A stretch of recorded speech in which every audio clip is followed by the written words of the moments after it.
Now, let's talk about Harris. You believe the data. She's starting to lose touch, but she's always a chance in a 50-50 race. She went on with The View. She was asked questions like, so what would you do differently than Biden's done for the past 4 years? She couldn't answer the question.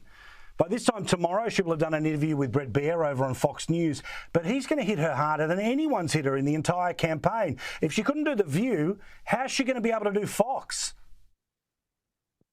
The bar is low, and the left will declare this a victory if she doesn't walk away drooling. You know, she went into the lion's den and she did fine. You know, that's probably going to be the takeaway without having seen it yet. But yeah, the stakes are high for Bret. I've known Bret for 20 years. I mean, I've anchored countless hours of television with Bret and seen him do countless interviews. He's going to do fine. Bret's good. He's a mild-mannered guy, but he can be aggressive in an interview in a totally appropriate way. He never emerges with somebody's jugular, but I predict he will follow up with, the question was, madam, the question was, like, he's not going to let her just go on her little sojourns without reeling her back in. Come over here. I direct this interview. So I think we'll get that, which will be very satisfying.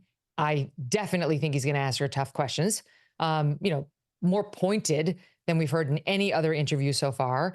And I think, thankfully, a lot of them will come from a perspective of what conservatives want to see her asked. That's been one of our big frustrations, right? All of her questions, even the ones that are mildly challenging, are basically being asked by leftists who are trying to figure out the way we want questions asked and what might satisfy us. You know, like that guy in 60 Minutes who was asking her about the border. Well, why didn't you do it sooner? Why didn't you do it sooner? That's fine. But what really needed to be asked was, why did you reverse all of Trump's executive orders tightening the border on day one of this administration? That's the real question. It's not, why didn't you pass a border bill earlier? It's like, why did you subvert the secure border from day one? I predict you will hear more pointed questions like that from Bret.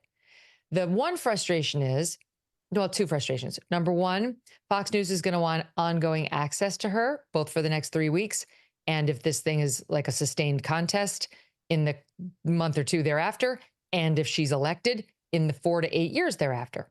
So they do have to be mindful of not blowing it up entirely in one interview. And I'm sure that they represented to her that it would be respectful and fair, which it will be.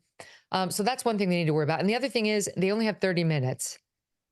And once she gets filibustering, it's hard, especially if you're a man, to keep interrupting her. You know how she is. I'm speaking. Mr. Baier, I'm speaking.